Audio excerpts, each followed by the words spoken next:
Hit the restart button. We're right there to recharge those batteries. We're here to help you. Restart, recharge. Restart, recharge. Aloha, everyone. I am Katie Ritter. And I'm Justin Thomas, and this is the Restart Recharge podcast, a podcast by coaches for coaches. We will bring you tips and tricks to help you in your everyday work as an instructional technology coach, or, whatever they call you in your district. So hopefully you're going to leave this episode today feeling a little bit less on your own coaching island. And we have a really good episode here today. It is part 1 of planning for a year in PD. So planning a good, authentic professional development can be really difficult, adding the layers of differentiation, personal choice, assessment, and alignment with the district initiatives make this coaching skill even tougher to master. This episode will kick off a short series focused on designing quality professional development that creates sustainable teacher growth.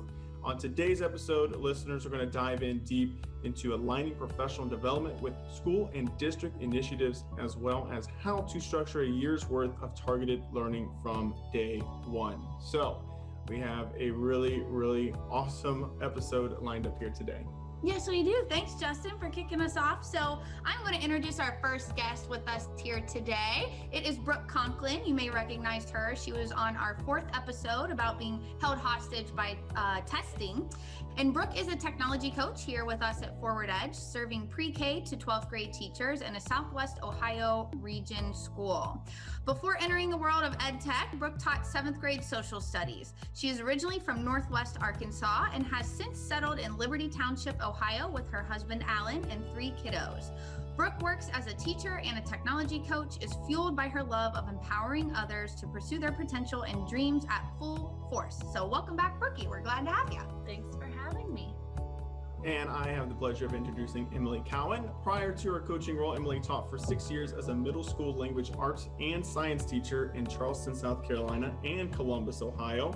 Currently, she is working across multiple districts to support K-12 teachers in the Cincinnati area. She is also providing 100% virtual coaching to a school district in Kentucky. Emily is a Google certified educator, trainer, and coach. Welcome back, Emily. Thanks. Excited to be back. Awesome. And let's go ahead and dive right into this. Where should we start? Well, it's almost July, and back to school is fast approaching. It's going to be here quicker than we know it. You've got a blank canvas in front of you. What are the first steps that you take as a coach to develop meaningful PD? I'll take this one, Justin. Brooke here. Glad to be back on the podcast this month. PD can be a super tricky topic, and it's something that can get pretty scattered throughout the year. So the very first thing that I would recommend doing is isolating a focus for the year. So typically as a tech coach, we can find ourselves kind of giving PD on many, many different things throughout the year. We tend to be very tool focused, and that's not always best practice. And it's not always the best thing to do to achieve meaningful transformation in our schools. So for the very first thing, what I like to do is isolate a focus for the year. So you can do this by looking at your district goals or what the big initiatives are for the upcoming school year. So if your district is implementing a new one-to-one initiative, you might spend your year focusing your PD around the SAMR model and Google level 1 and 2 training. If your school district is focused on personalized learning, then you can narrow your coaching focus, and every PD that you provide, and even your appy hours, your formal PDs, coaching conversations, they can also all be focused on personalized learning through educational technology tools. So focusing your work for the year or setting an intention for the year that's aligned to district goals is probably what I would recommend doing first when you're thinking about designing PD. Once you've got your topic, the next thing that I like to do is gauge teacher readiness. So if I'm choosing personalized learning for my focus for my professional development for the year, I need to know where all of my teachers, staff members, administrators are starting with that topic. So a lot of times we'll find that it's not everybody all at one point. People are at different levels. Understatement. Wow. Yeah. I think a lot lot of times we set out and we start PD for square one, everybody at the same starting point, and that's not necessarily where everybody is.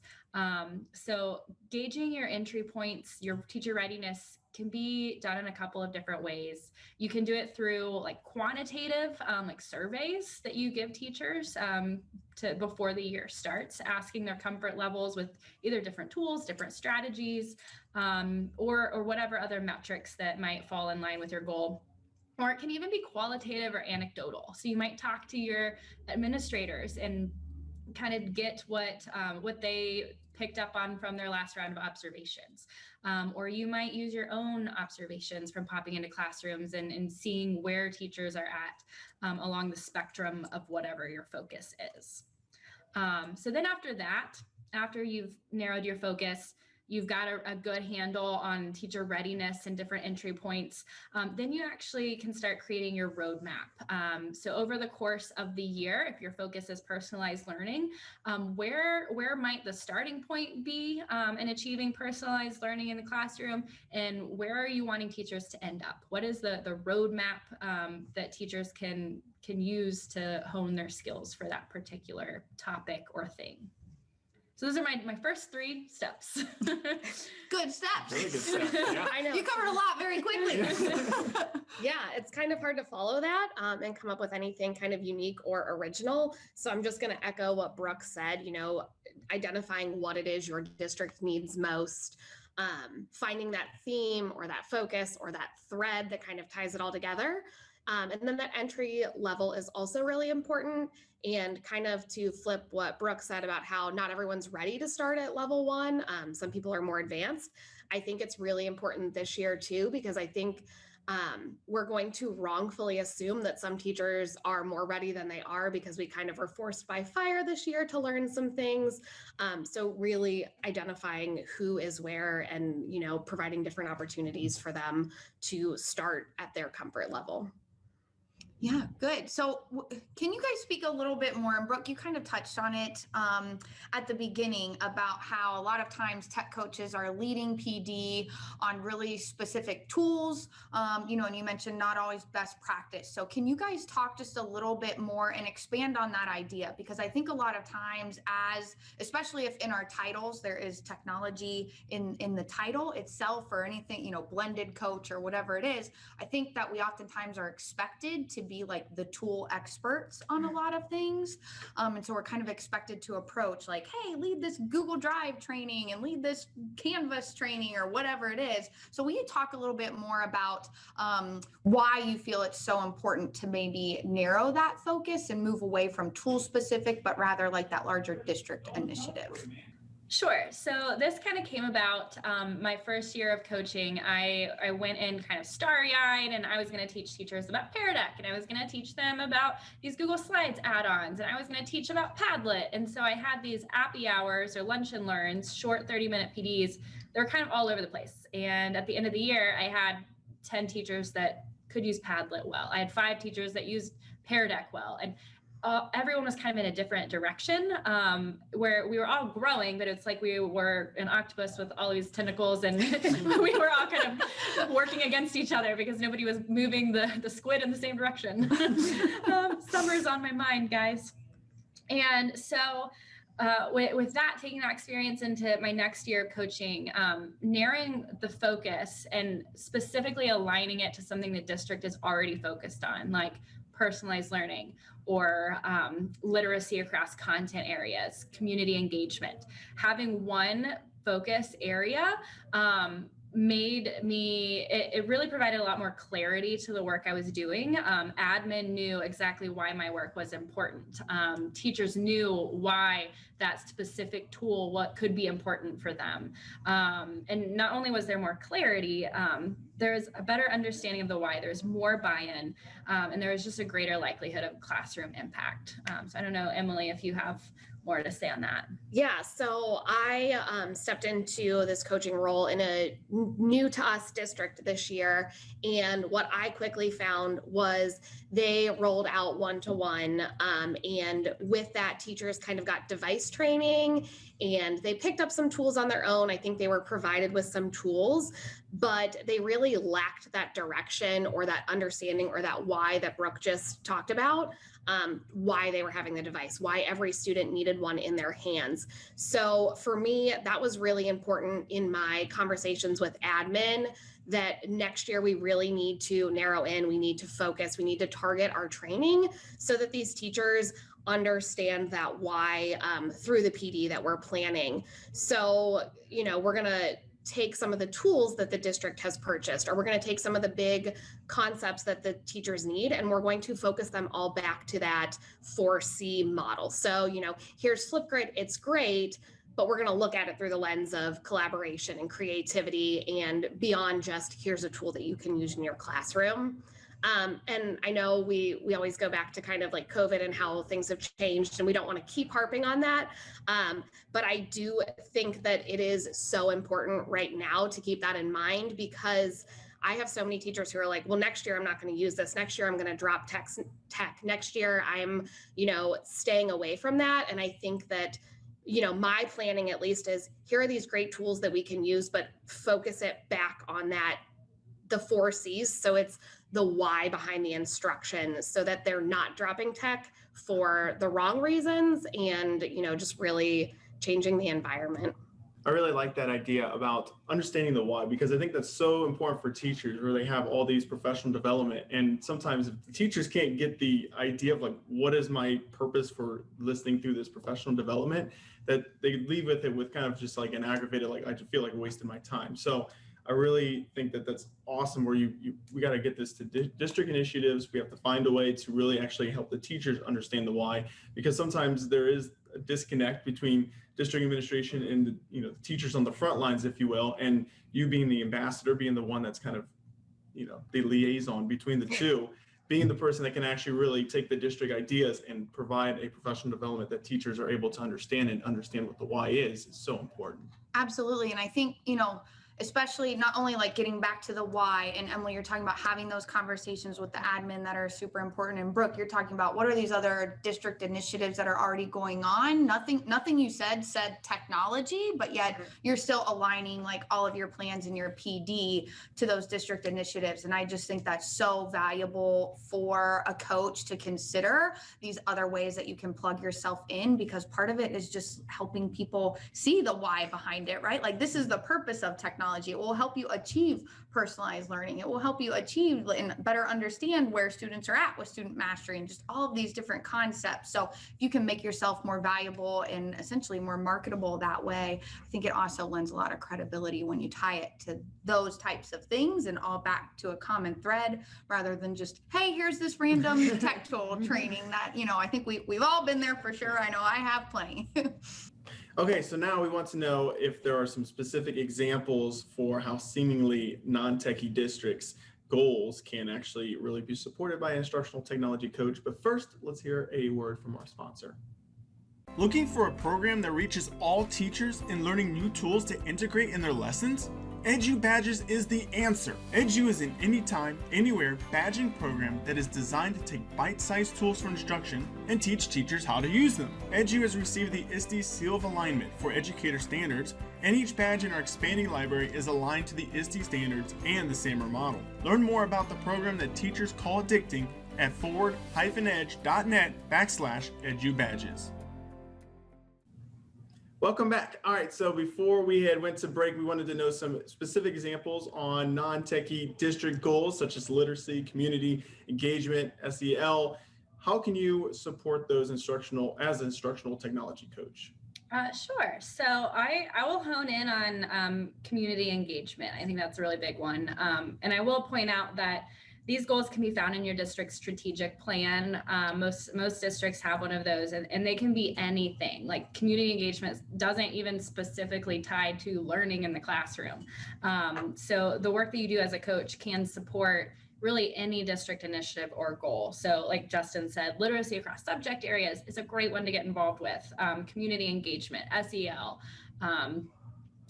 equity and access are all great goals to get behind. So if you're looking at community engagement specifically, just as an example of how you can advance that goal as a tech coach, you can work with all levels and all stakeholders and community engagement. So for teachers, tech coaches can help teachers better understand how to digitally communicate with families via apps like Seesaw or the Clever Family Portal or Schoology messaging. So just advancing teachers' understanding of technology and communication. The tech coach can support admin, maybe encouraging them or supporting them in recording like a little Loom video or a Screencastify video, welcoming the parents or the community members to the week and including that at the top of their weekly announcements. So that way when family members get the weekly announcements from the elementary school, they see the principal's like actual face telling them like, welcome to the week. And you feel like you get to know the people that are in charge of your children. Tech coaches can also help coordinate virtual art shows. So working with art teachers to set up a virtual opportunity for community members to view the hard work that students are doing in art classes. Technology coaches can even connect local business owners to classroom teachers and set up virtual classroom meetings via Zoom or Google Meet and have business owners come in virtually to talk with students about their field of work. So connecting students to people in the community that might not have otherwise been invested in the classroom or what's going on. So all of these things are advancing the school's goal of community engagement, but without the tech coach, they wouldn't be achievable. So that's one example of how you can get creative and advance your district and initiative goals through PD. Yeah, great ideas. Mhm. Thanks.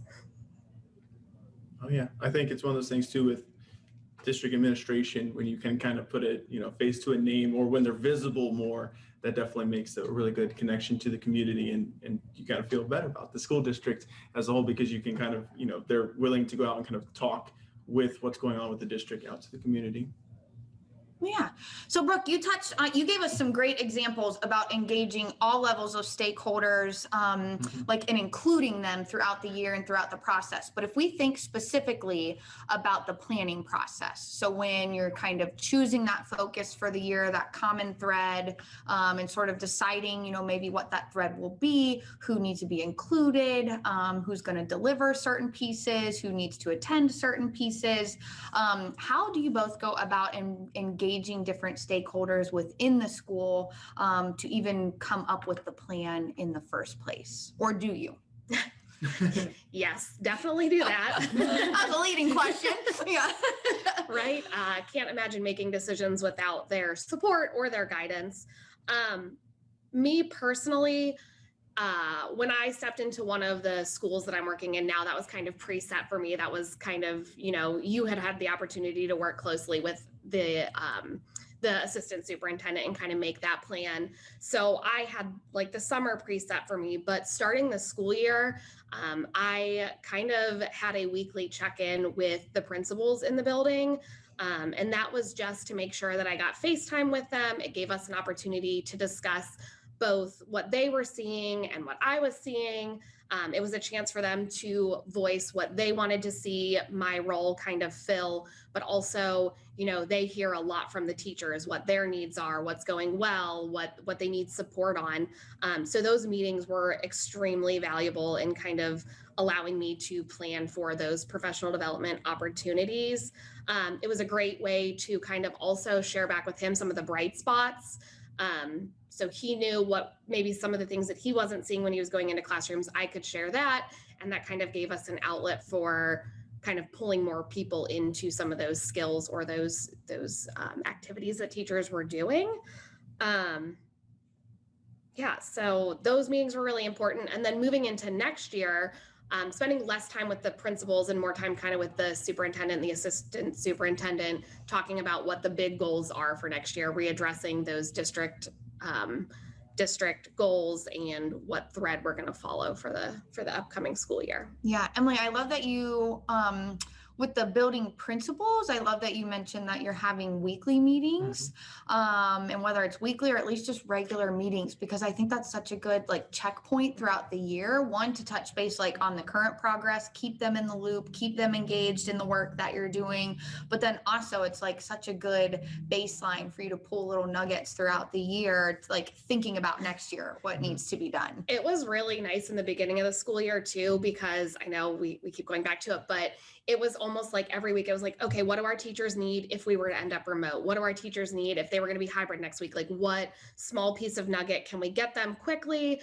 And what is like the best means? Like, is it a short video sent via email? Is it, just an email with directions? But we were just kind of, back and forth constantly making sure that if something were to change in our learning environment, what were the teachers going to be ready for that quick shift? Because we were just kind of waiting, sitting and waiting like everyone else. We had no idea what the next week would look like. Yeah. I just wonder, Emily, this is a hypothetical left field question, gosh. but I just wonder in a normal year, if every week we met and we talked about what might our teachers need next week. If we were that hyper focused on supporting teachers, how might their lives be different? How might their job satisfaction be different? And how might like student learning be different? It kind of makes me sad that we only did that during a pandemic. Otherwise, are we ever checking in and asking what do teachers need, not what can we give them today? Mm-hmm. I don't know. Yeah. Quick tips from either one of you. Brooke, that's a good point. Like this happened during a pandemic, but like moving into like school, starting to look somewhat more whatever normal is going to be now, without that having to be the hyper focus. Quick tips for coaches that might not have that relationship with their admin to have those regular meetings during the school year, planning meetings. Any kind of quick tips that you can give? I mean, I would say it's just like building rapport with those tough to reach teachers. It starts with a conversation about what they did over the weekend, or, you stop by their office and you notice their kids and you ask questions about their personal life. I noticed those kind of conversations warm them up, and then that kind of opens the door for the conversation of, tech and planning for PD and their teachers, and kind of getting your foot in the door that way. Yeah, I would totally echo everything that Emily said. Relationship is key. Admin are super busy all the time. So starting out with the rapport of just getting to know them on a personal level. And then beyond that, in those weekly meetings, I found it's most helpful to always start it out with asking them what they've noticed throughout the week or throughout the month, however frequently you're meeting. What are they noticing are the needs? What are their goals for their school this quarter? So always like starting the meeting off by taking care of them before even talking about your work or what you're wanting to accomplish has been a huge mover for me. Yeah, no, I would add, because to your point of they're super busy, come with the plan. Yeah. Like let them just bless it. Like have a schedule, have an outline, like, after you've had some of those conversations and you're coming back to bring them kind of the final plan for the following year, have it ready to go, where they just need to make some suggestions, tweak it a little bit, add some feedback, but make it just so they can just bless it and it's already done for them. I can second that as well. So you kind of both have already talked a little bit about it, but just out of curiosity, you've prioritized your focus for the year. How are you going to now create that action plan for the professional development that you're going to be lining up all year long, and then communicate that plan to other stakeholders? You kind of talked about connecting with admin, talking with teacher leads, but reaching those teachers at the doors always seem to be locked and you're not sure if they even exist at times. Sure. So as far as creating an action plan, I will venture to say we love a good digital roadmap. And when I say digital roadmap, it's just a leveled guide to get to your end goal. So if your end goal is personalized learning, what does personalized learning look like if a teacher is totally mastering it? Like what is the vision? And then working backwards, if a teacher is brand spanking new to personalized learning, what are the skills that they need to start learning? And then what's the middle ground? So it's basically providing a growth trajectory so that every teacher, no matter if they classify themselves as techie or not techie, has an entry point, and has a path forward. So that is typically what I will do to create the action plan. And like Katie said, first I get the focus with the building admin or the district level admin. And that's something we plan together, what my focus will be, what district initiative or goal I'm working towards. I go back and I map out the plan, the growth trajectory, and then I might bring that back and just get their blessing on it. Typically, I encourage them to be the ones to communicate that plan for learning, just because I think it comes from a place of authority. If it's coming from them, I am there to support teachers in their growth, not to mandate it. So typically, I would encourage the district admin or building level admin to roll out the plan. And then I will just check in with them bi-weekly or quarterly, whatever we've set up to make sure we're making movement towards that. Yeah, and to kind of go off what she said, for me, it was kind of planning with the admin ahead of time, getting their feedback, their ideas, what their vision is. And then, like Katie said, like creating the schedule for them. Like, you tell me what you're thinking, you tell me what you want, I'll go do this for you, and then bringing it back so that they can either say like, yes, they can say, no, let's revisit, I want to switch this, that, and the other. But, definitely including them in the process, but taking it off their plate. Nice. So thinking about, you guys mentioned about assessing where teachers are to begin with. So, where you're even starting on some of these initiatives, but how are you measuring teacher growth, or are you throughout the year, so that we as coaches can determine, like, have we been successful? Does this initiative need to continue? Are we where we wanted to be? How do you go about that? This is a very tricky one because yes, it is. the easy answer is like we do maybe in a classroom with a pre to post test, which translates to survey in the teacher world. And you definitely don't want to survey people to death. So I would say to very strategically design your pre and post assessments, if you will. Maybe if you know that your year's focus is on personalized learning or comfortability with Google, with the Google Suite. Maybe that makes sense for a pre-assessment at the very beginning. But then you follow that up, and in each time you have a PD, or maybe it's quarterly, you just do a 5-question measure of confidence and those skills that you've been working on that quarter. So you're not constantly giving them this full-blown survey, but maybe you're chunking it out. And then I would say sometimes surveys don't make the most sense. For the example I said before, community engagement, I, off the top of my head, have no idea what survey I would give teachers about community engagement. That I think would be more anecdotal.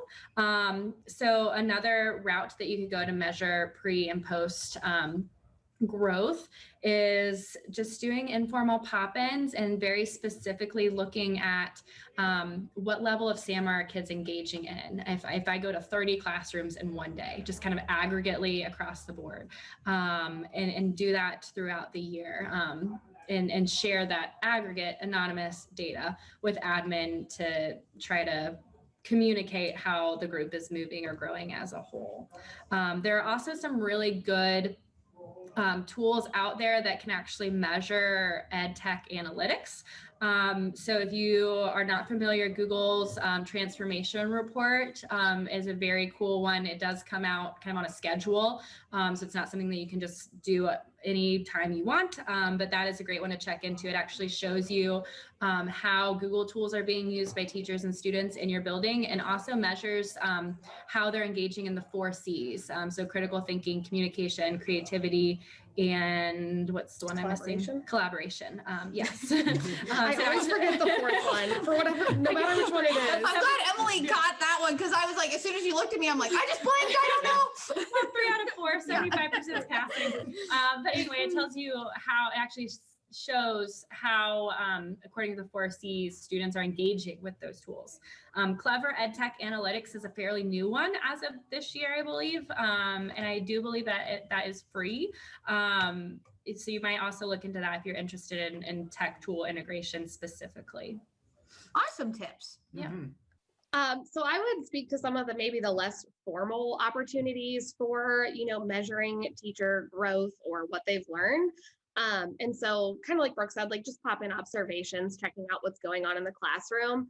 But I always, and I'm sure Brooke does it as well, at the end of a PD session or just in conversations with teachers, it's opening that door for one-on-one meetings for following up, or offering to come meet with a small group of teachers to co-plan for a lesson or to even co-teach. And so to me, that's one way to evaluate, like, did they understand it? Did they get it? Are they using it?